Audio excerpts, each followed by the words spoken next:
Cuando tomé la carrera de literatura latinoamericana, la primera pregunta que me dijo mi mamá, ¿de qué vas a vivir? ¿No?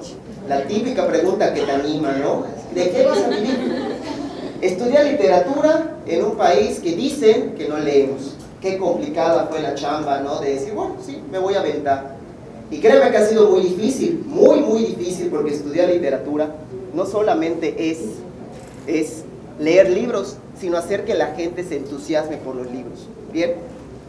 Por eso surge la idea de Rutas Literarias, que es una asociación civil que se encarga de fomentar la lectura.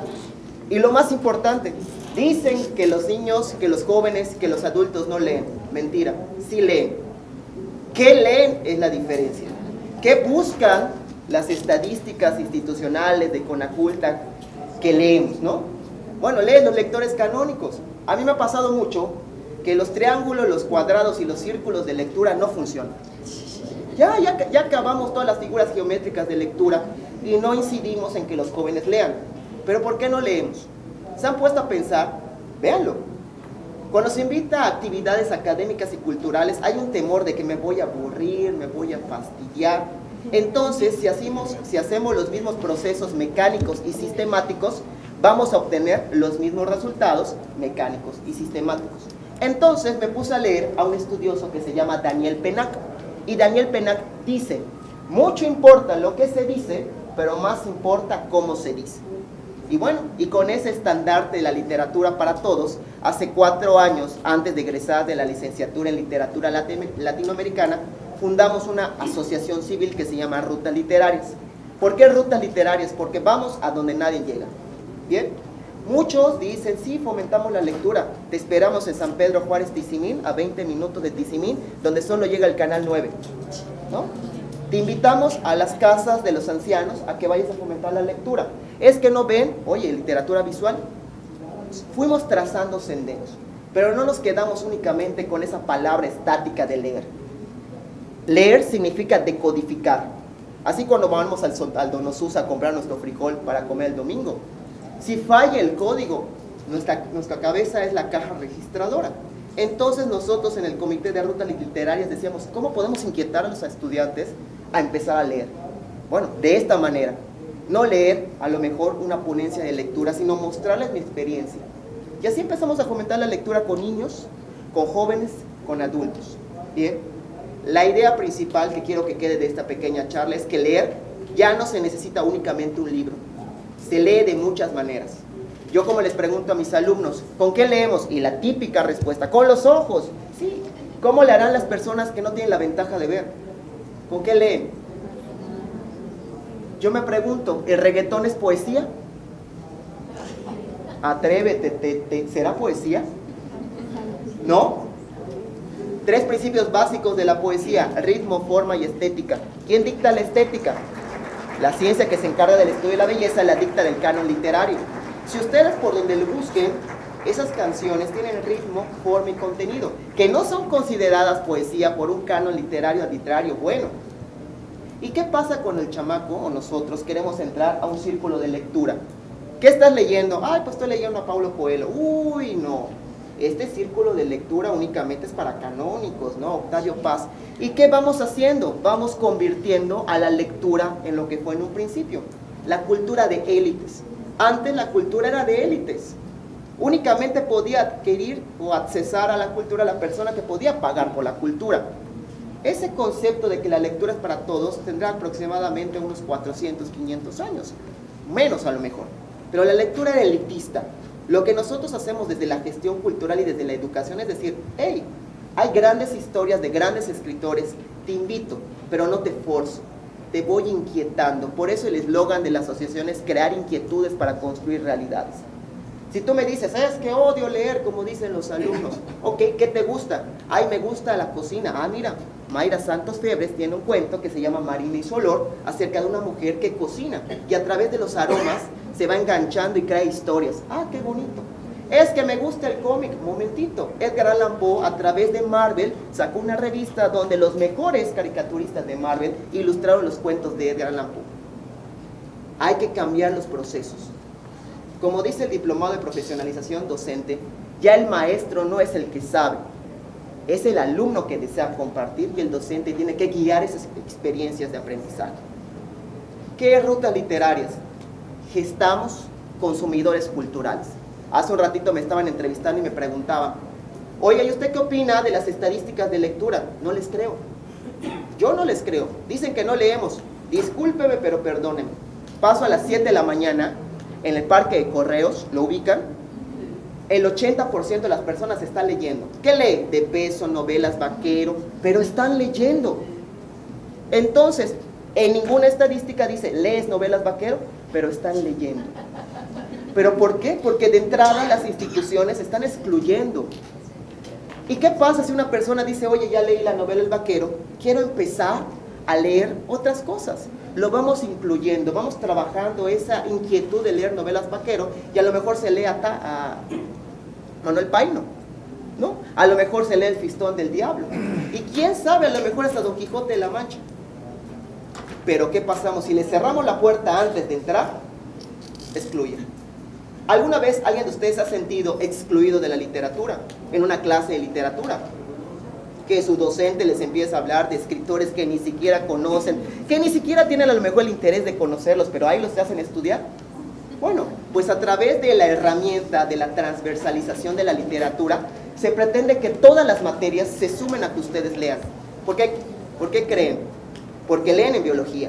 Y si no comprenden lo que leen en biología, estamos amolados. Si no leen los problemitas de física, estamos amolados. Por eso hay tanto interés en la educación pública, que ustedes comprendan lo que lean. Pero hay que echar un freno para atrás y decir, ¿cómo estamos fomentando la lectura? Como les dije en un principio, ya no funcionan los círculos de lectura, los triángulos y los cuadrados. ¿Qué figura nos vamos a inventar? ¿O es momento de actualizar a nuestros docentes para que se conviertan en detonadores de consumidores culturales? ¿Bien? Bueno, no sé si le podemos dar next. Estoy tomando mi tiempo, no se preocupen. Mira, hasta la actualización. Bueno, ¿qué es lo que hace Coca-Cola? Voy a estudiar mi público para dirigir mi producto. La cultura tiene que ser de igual manera, seleccionar un público y dirigirse a ese público. En el caso de la asociación nos dirigimos a jóvenes, bueno, y niños también, porque tenemos rutas niños, tenemos un proyecto editorial, tenemos un programa de radio, pero nos hemos caracterizado porque fomentamos la lectura en todos lados, hasta en los camiones. De verdad. Bien, Calclini comenta que acerca de la cultura es un conjunto de fenómenos que contribuyen a que el ser humano aprenda. Yo tengo una pregunta. ¿Quiénes fueron los primeros promotores de lectura? Se los vamos a poner sencillo. Cuando llegaron, bueno, sí. Cuando tuve la oportunidad de irme a la Feria de la Lectura en Guadalajara, una persona nos asombró con la respuesta. Sí, los que venían a evangelizar fomentaban la lectura. Era, mira, te voy a enseñar este personaje ficcional. Y obviamente los nativos prehispánicos decían, ¿qué me está contando este señor? ¿Y qué? Pues obviamente dominó la ideología judío-cristiana y ahí estamos, ¿no? La gran mayoría. Pero dense cuenta cómo fomentamos la lectura sin ni siquiera saberlo. Cuando una mamá le dice a su hija, léete la receta para que no se te queme el arroz, está fomentando que la joven lea y comprenda. Bien, pero eso no lo vemos. Esta es la portada de una revista, somos un proyecto de Conaculta. Un producto cultural tiene que pasar una serie de procesos, detectar las necesidades. No puedo fomentar la lectura de la misma manera que se fomenta la lectura en Chihuahua y en Puebla, porque el poder adquisitivo, el contexto es completamente diferente, ¿no? Entonces ya estamos partiendo de la idea que hay públicos diferentes. ¿Qué necesitamos hacer? Crear, captar y consolidar. ¿Cómo creamos lectores? A través del ejemplo. Creo que no hubiera sido el mismo resultado que yo leyera mi ponencia, de entrada. De ahí estoy dando el ejemplo. El público certifica y brinda el sostén de una idea. Cuando ya están encarrilados los estudiantes, por ejemplo, llegan conmigo y me piden que les cuente historias para que analicen interno y externo. Y les digo, no, hay que ver el programa. Y ya para cerrar, para terminar, para no consumir los 10 minutos, creo que el meollo del asunto es que nos reta a que los docentes nos convirtamos en personas mucho más creativas. ¿Sí? Tenemos la chamba de calificar, la chamba y la responsabilidad de educar. Y sí, cuando estamos en periodos de friega, de subir calificación, estamos dándole, ¿no? Se los dice una persona que trabaja en 3 escuelas. Pero, ¿saben cuál es la característica? Que es muy satisfactorio. Hoy un compañero me dijo, profesor, yo no leía, y tampoco me espero que diga, yo leo desde ahora, pero por lo menos ya me gusta lo que leí, ya le va captando. ¿Por qué? Porque a lo mejor ningún docente se acercó a decirle, ¿cómo vas con tu proceso? Eso es lo interesante de la lectura. Y agradecemos enormemente que desde que nosotros surgimos en Rutas Literarias, esta creatividad fue bien acogida por la Biblioteca Básica, hoy la unidad editorial, que nos brindó el apoyo. Bueno, creo que la intención es esa, crear inquietudes para construir realidades. Ahora ya lo saben, ¿qué van a hacer? Gracias.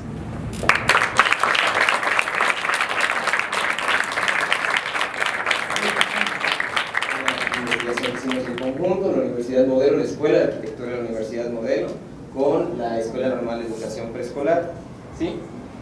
¿Cuál fue el tema que elegimos? Fue el análisis comparativo de espacios para la educación preescolar en dos contextos, el rural y el urbano. Y esto nos sirvió, este análisis comparativo se hizo por medio de la perspectiva de los formadores, en este caso las y los estudiantes de preescolar que están haciendo sus prácticas intensivas en las escuelas en entornos rurales y urbanos. ¿Ya? Si el espacio correspondía a este objetivo tan grande que tienen. Bueno, ya aquí se plantea ya más claro el objetivo. Esta es una de las escuelas que pudimos analizar, y para explicar qué es lo que se desarrolla como parte de el trabajo de los practicantes de la escuela, le cedo la palabra a la maestra Anabel. Buenas tardes. Bueno, la licenciatura en Educación Preescolar Plan 1999 ofrecía, porque nosotros terminamos precisamente en este curso escolar con la última generación de este plan de estudios, la licenciatura en Educación Preescolar en la modalidad intercultural bilingüe. Los estudiantes, cuando llegan al séptimo y octavo semestre, tienen tres actividades principales: el trabajo docente que realizan en una institución de educación preescolar, en donde tienen que realizar la labor propia de un educador en servicio; el seminario de análisis, que es la oportunidad que tienen con la ayuda y el apoyo de un asesor de analizar y reflexionar sobre el trabajo realizado dentro de las instituciones de preescolar. Y desde luego, para esta modalidad y en este plan 1999, la forma para obtener el título de licenciatura era a través del documento recepcional. Entonces, las estudiantes llegan al jardín de niños para realizar las actividades propias de una educadora, donde tienen que poner en práctica todos sus conocimientos, habilidades, actitudes, competencias adquiridas a lo largo de los 6 semestres anteriores para trabajar con los niños, buscando el desarrollo de las competencias cognitivas, comunicativas, sociales, lingüísticas, etcétera, de los niños que están de 3 a 6 años de edad.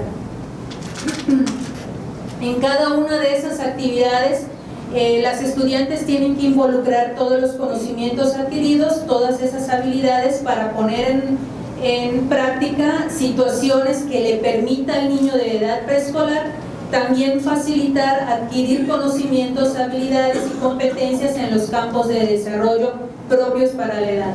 Entonces, las estudiantes tienen que formar parte no solo del trabajo que se hace dentro del aula, sino dentro de la institución, participar en reuniones con padres de familia, en actividades cívicas, pero definitivamente el trabajo más significativo para ellas es el trabajo que se realiza dentro del espacio o el aula que se conoce en los jardines de niños. Pues ya conociendo la dinámica que tienen que desarrollar, ¿verdad?, estos practicantes con los niños para asegurar, para garantizar este aprendizaje, el desarrollo de las habilidades, pues tuvimos que plantear qué queríamos registrar. Primero que nada, lo que queríamos registrar era una caracterización de las aulas. ¿Bajo qué condiciones están los niños de preescolar recibiendo toda esta serie de actividades, toda esta serie de aprendizaje? ¿Y qué podemos notar, verdad? Aquí están los resultados de la caracterización de la escuela en el entorno urbano, que en este caso es el Jardín de Niños del Estado de Yucatán. En general, Ambos volúmenes, ambos espacios son volúmenes rectangulares, regulares, de techos a dos aguas, orientados en sus caras más largas, norte-sur. Sin embargo, si vemos las medidas ancho y largo de los salones, podemos notar que el espacio urbano en promedio tiene mucho mayor espacio, mucha mayor área que el entorno rural, no importando que el número de alumnos en el entorno rural sea mayor. Evidentemente esto tuvo una relación directa con las actividades que los practicantes podían realizar dentro del aula. Esto nos dio un primer indicio de que la relación entre el número de alumnos y el entorno no está dando los resultados que debería ser, puesto que las actividades que coadyuvan los procesos propios de la licenciatura no se pueden llevar a cabo, no porque las alumnas no puedan, porque el practicante no pueda, sino porque el espacio con el que contamos no es el adecuado. También se registraron los materiales de piso, techo y ventanas, el número de mobiliarios que tenemos, que podemos notar claramente cómo el mobiliario en el aula urbana es mucho mayor, está en muchas mejores condiciones, ¿verdad? Y en el aula rural, pues vemos que lámparas, LA serán lámparas, aquí en el área urbana son de 5 a 6 por salón, en el área urbana son 4, abanicos de techo en el área urbana son 4, en el área rural son 2 en promedio por salón. Necesariamente, cuando le preguntamos mediante una escuela, una encuesta a escala de Likert, donde del 1 al 5 las practicantes apuntaban si estaban en total desacuerdo siendo el 1 y completamente de acuerdo con las siguientes afirmaciones. El aula donde realizas tus actividades es confortable por medio de la ventilación natural que dispone. En azul, el medio rural. Y vean cómo hay una tendencia de ambos entornos a decir que las condiciones de ventilación natural de los salones son totalmente desfavorables. Aquí vemos que se depende de el ventilador para poder dar las clases, desarrollar las actividades. Podemos ver cómo la iluminación natural en los salones, vemos cómo en el aula rural todos están mencionando que no son las adecuadas. Entonces condicionamos nuestros espacios a medios mecánicos para poder satisfacer esta serie de necesidades. Cuando decimos el área es adecuada para que tú puedas realizar tus actividades, vemos una tendencia muy clara del medio rural a declarar que no es confortable, no se pueden realizar las actividades de manera pertinente y de manera efectiva para con los alumnos, ¿no? Así se preguntaron más de 15 reactivos, por efectos de tiempo solo mencionamos los más importantes, donde pudimos llegar a las siguientes conclusiones. Y evidentemente, bajo estas características, pues tus posibilidades de desarrollo de actividades van a ser limitadas. Y sin embargo, seguimos este modelo por ser económico. Las condiciones de confort, de protección solar y acústica impactan directamente en las dinámicas y actividades. Eran las 10 de la mañana cuando llegamos a hacer el registro y las docentes y practicantes ya estaban bañadas en sudor queriendo hacer sus actividades con los alumnos. ¿Por qué? Porque el aula les impedía. ¿Cómo podemos esperar que en escuelas de tiempo completo se puedan desarrollar estas actividades? Esa es una pregunta, resultado de esta investigación. Con base en estas conclusiones, recomendamos fomentar el desarrollo de investigación y replicarla en otros centros docentes a efectos de mejorar la calidad y confort de los espacios educativos.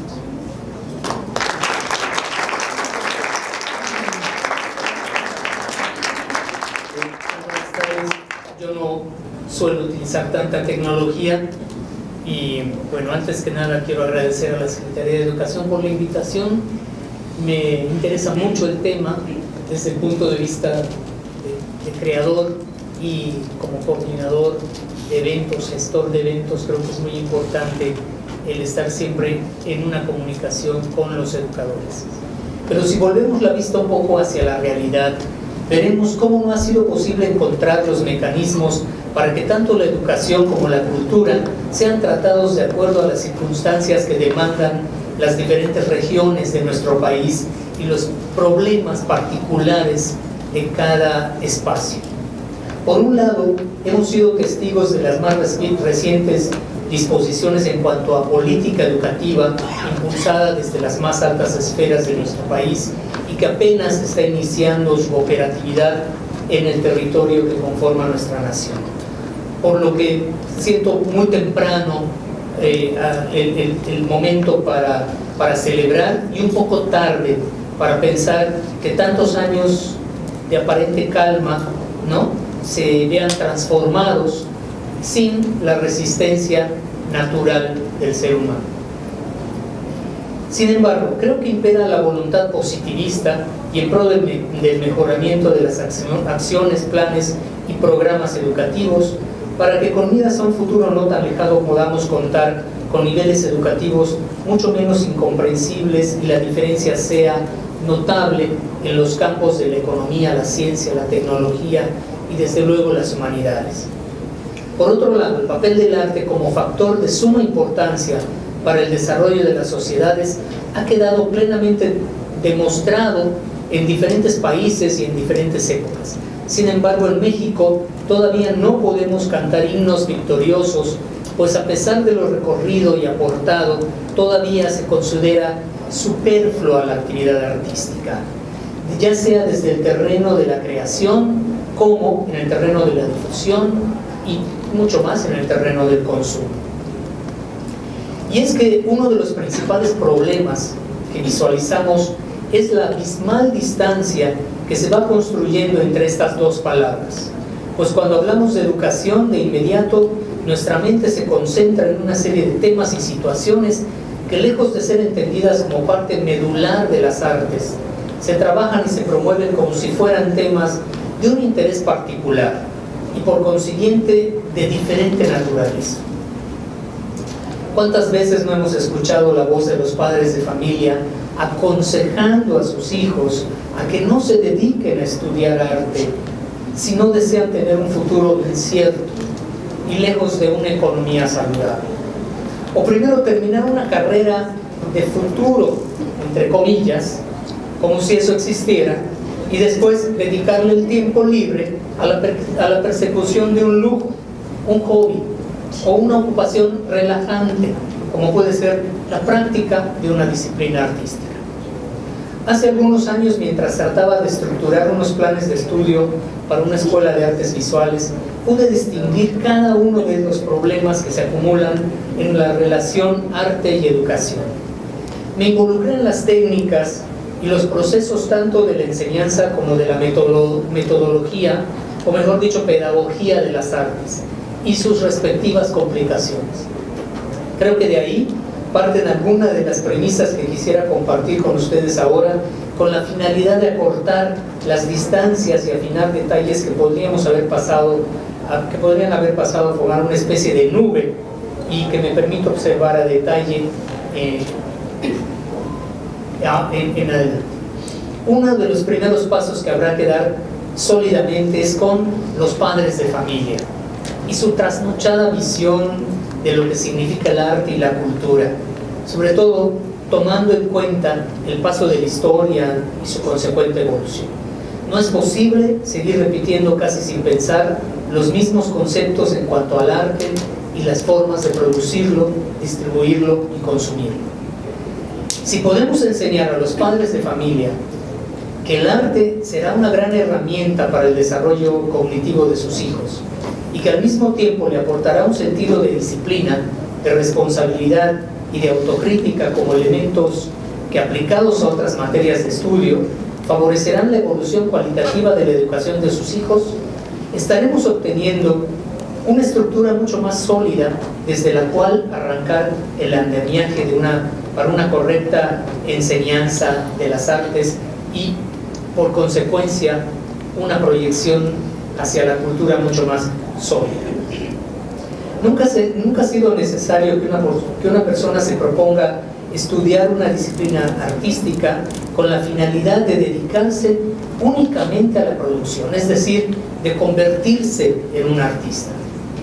Es más, siempre he discutido las posiciones de las escuelas de arte como portadoras de conocimientos y técnicas, pero no como forjadoras de artistas, un término que se adquiere por voluntad y propia y mucho después de haber pasado por la escuela, ¿no? De igual forma que se adquiere la profesionalización, ya sea en una carrera como la ingeniería o las matemáticas o la medicina o la química o el diseño gráfico, etc. Es la innovación. El paradigma de la educación actual responde a una sociedad industrial que está en proceso de una profunda mutación, pero que aún no da el paso a una sociedad del futuro. Hay que pensar en el futuro, hay que pensar en una educación para el futuro. Otros autores se refieren en este sentido como a crear una sociedad de la información. La innovación implica un sistema de educación al servicio de la imaginación y al servicio de la creatividad, lo cual representa promover la transformación curricular y los medios o los métodos de enseñanza-aprendizaje. Y por otro lado, y por último lado, está la demanda del mercado, en el cual, respecto a la relevancia y competitividad de los estudiantes, la relación con el mercado de trabajo se basa en la naturaleza cambiante de los empleos, que demandan cada vez más conocimientos y destrezas, y la constante renovación y evolución. Se requiere entonces de un sistema de educación lo suficientemente flexible para hacer frente a un mercado de trabajo rápidamente cambiante.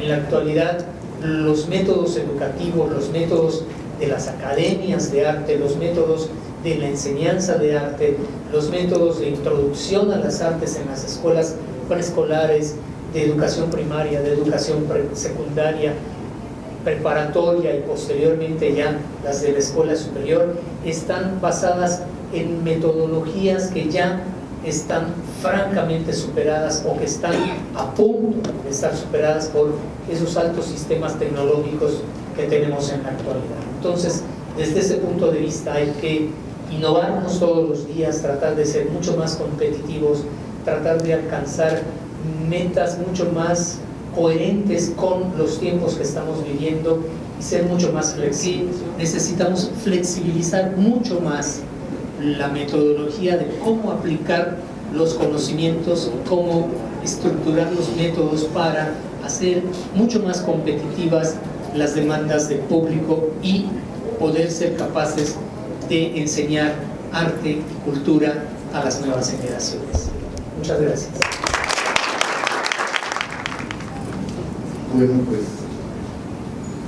después de platicar durante esos días con la mayoría de la población que acudió a este evento, considerando que la mayoría ha estado, está o pronto estará frente al grupo realizando actividades de proceso de aprendizaje, es necesario puntualizar que el docente, además de saber mucho de la disciplina que enseñe, de saber explicarla bien, también debe implicarse junto con el alumno en labores de gestión y promoción de los diferentes elementos culturales que le proporcionan identidad a la comunidad a la cual probablemente sean adscritos de manera segura.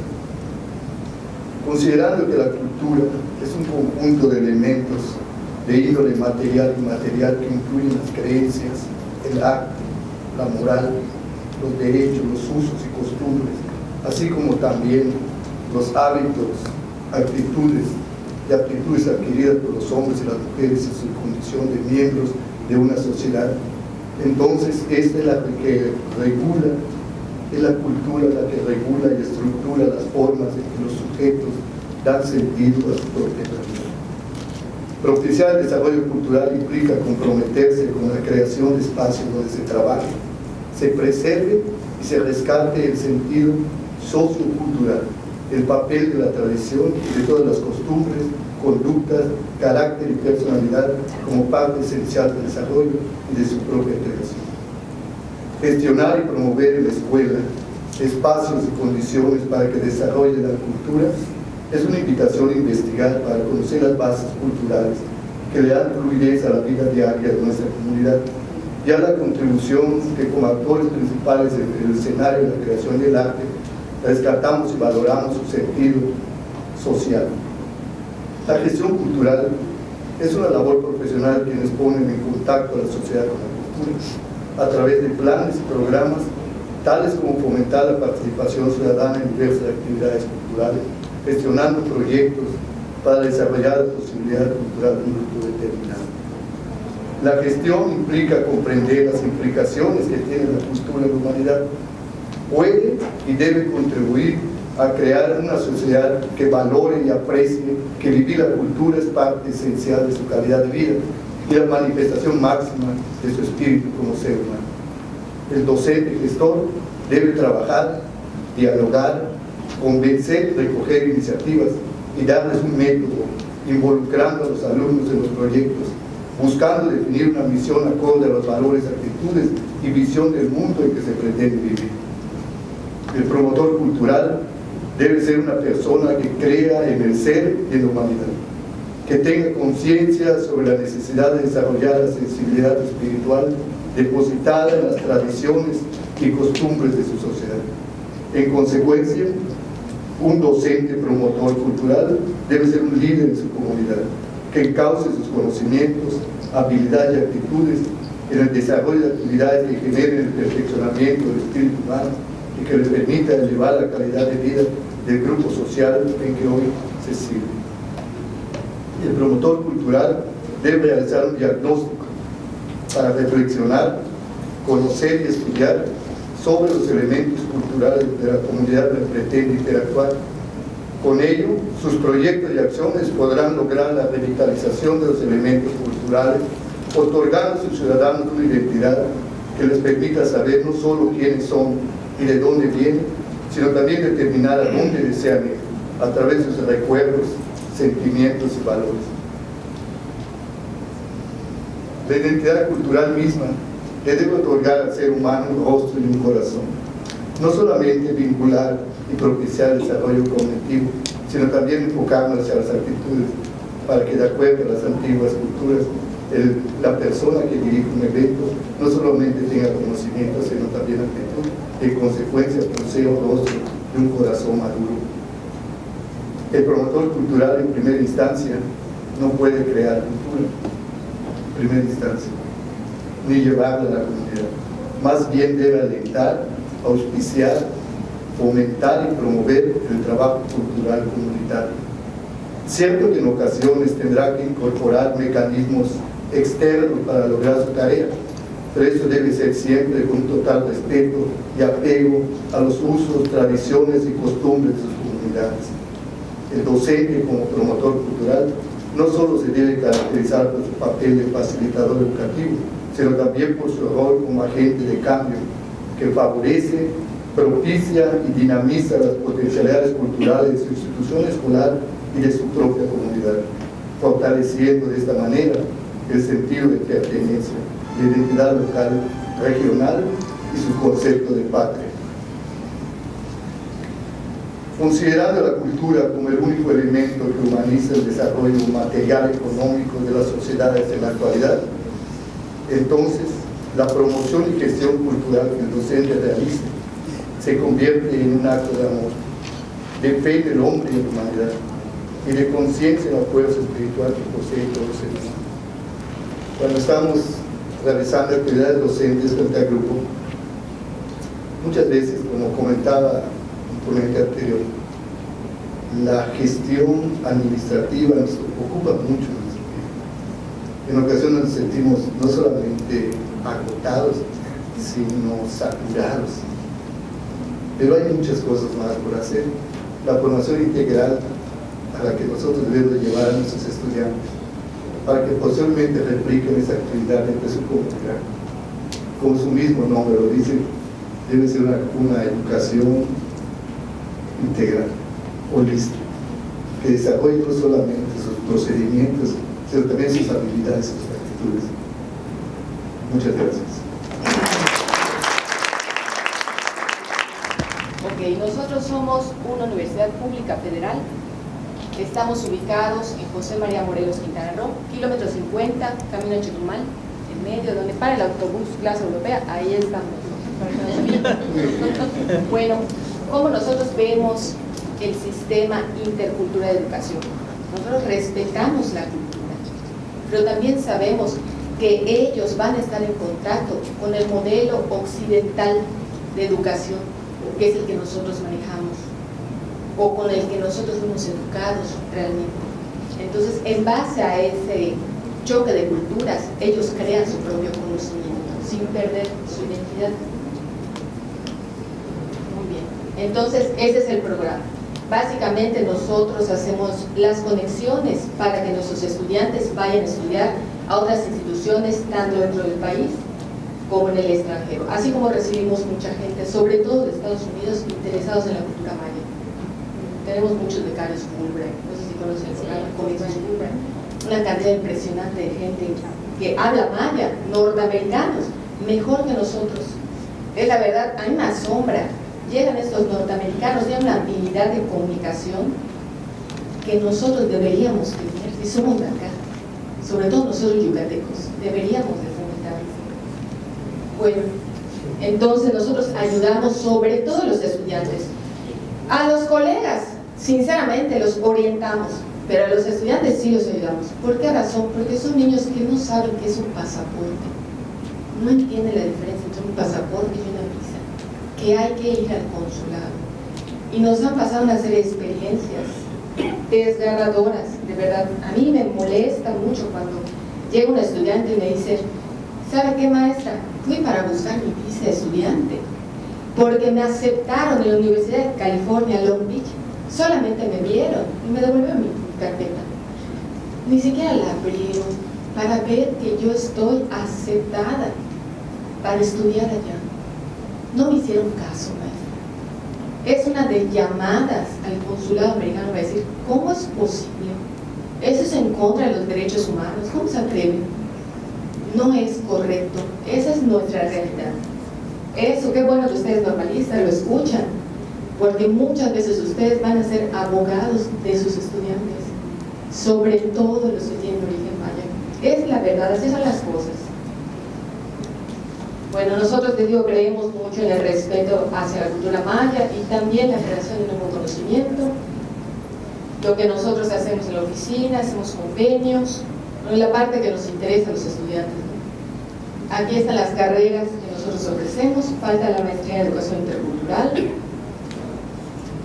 Bueno, realmente las universidades han sido más empáticas con nuestra causa, han sido las canadienses, pero hay una razón. Hay unos movimientos indígenas actualmente en Canadá muy fuertes, que realmente son noticias que no nos llegan. La mayoría de las noticias no llegan de Estados Unidos, pero no nos llegan de otras partes del mundo lo que está pasando. Pero nosotros tenemos muchos contactos con ellos porque ellos tienen fondos principalmente para estudiantes indígenas. Entonces nos llegan a nosotros principalmente a todas las universidades de corte indígena, fondos especiales para nuestros estudiantes. Entonces estos son los más exitosos. Entre los resultados que nosotros tenemos, pues es que tenemos pues difusión de lo que nosotros realizamos a través de foros como el que estamos siendo invitados, pues los intercambios, los retos. Eso es lo interesante de esa labor. Está muy curioso y está un poquito de risa, pero lo que nosotros escuchamos mucho en la oficina es: me voy a perder y no sé cómo regresar. Literal, no saben ni siquiera el hecho de subirse al avión, el pase de abordaje. Ese proceso se los tenemos que explicar. Es un choque cultural. Eso tienen ustedes que tomarlo en cuenta, sobre todo los que van a ser maestros. Hacer conciencia en ellos, trabajar mucho en su autoestima, decirles: ustedes son capaces de hacerlo, lo van a hacer muy bien. Trabajar con ellos, es un lado igual del desarrollo humano que hay que tener como docente. Ayudarlos en los trámites consulares. Entre los logros que nosotros tenemos, pues son los estudiantes que están haciendo un papel magnífico, principalmente en Canadá y en Estados Unidos. Y les digo, son muchachos, para que ustedes se imaginen el contexto, que nunca han ido ni siquiera a Mérida ni a Chetumal, de su comunidad a la universidad y de la universidad a Canadá. Entonces es un salto que hacen maravilloso, y me da mucho orgullo decir que las que mejor trabajan son las mujeres. Es la verdad. Es la verdad. Tuvimos el caso de un estudiante, y los digo porque son datos que yo manejo, nadie me los cuenta. Una estudiante que le dieron una beca para irse a Austria de agroecología, un programa buenísimo, todo pagado. Bueno, este niño iba a estar en contacto con los mejores de su rama, y su mamá no lo dejó ir. Un estudiante universitario le dijo: hijo, te vas a perder. Qué importantes son las figuras de autoridad en un joven, que los estimulen a salir adelante. Y el muchacho un día antes se acercó: maestra, no voy a ir. Así tenemos retos, tenemos logros, como todos docentes, nos vamos de todo. Pero sin embargo les quiero dejar la idea del hecho de que estamos recibiendo fondos debido al talento de nuestros estudiantes. Este proyecto educativo está ayudando a muchachos que, de no ser por esta universidad, estarían de meseros o estarían de mucamas en la Riviera Maya o en Cancún. En esta universidad no solamente es gratis la educación, sino si tienen buen desempeño, también reciben un apoyo económico, y tenemos muchos apoyos de Estados Unidos, principalmente del Departamento de Estado. ¿Por qué? Porque nos saben talentosos. Aquí hay algunas fotos de algunos intercambios de salud comunitaria. Se fueron a California, aquí en Canadá firmando convenios. Los canadienses muy generosos, muy generosos y muy empáticos, nos tratan como iguales, como lo que somos. Bueno, agradecer.